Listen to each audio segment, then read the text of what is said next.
بسم اللہ الرحمن الرحیم۔ ڈاکٹر اظہر وحید صاحب کی تصنیف کتاب چہرے سے انتخاب۔ سوال: اگر ہم حق طلب ہیں تو ضرور رستہ ملے گا، حقیقت کے متلاشی مایوس نہیں ہوتے۔ حضرت واصف علی واصف رحمۃ اللہ تعالی علیہ کے اس قول کی وضاحت چاہیے۔ جواب: یہ کائنات طالب اور مطلوب کے درمیان ایک کشکول کی مانند ہے۔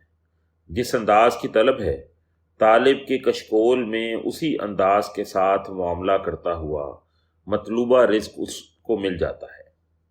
در حقیقت تخلیق کے کلیے میں زوجیت لکھ دی گئی ہے۔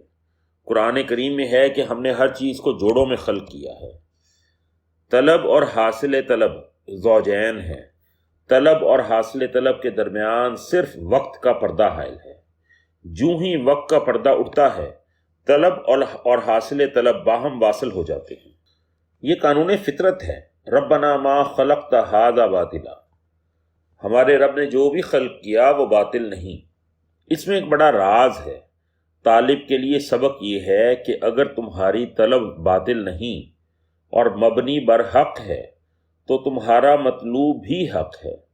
تم ضرور اپنی مراد تک پہنچو گے اور ضرور بامراد ٹھہرو گے۔ در حقیقت انسان کسی ایسی چیز کا خواب بھی دیکھ نہیں سکتا جس کی تعبیر ناممکن ہو۔ والسلام۔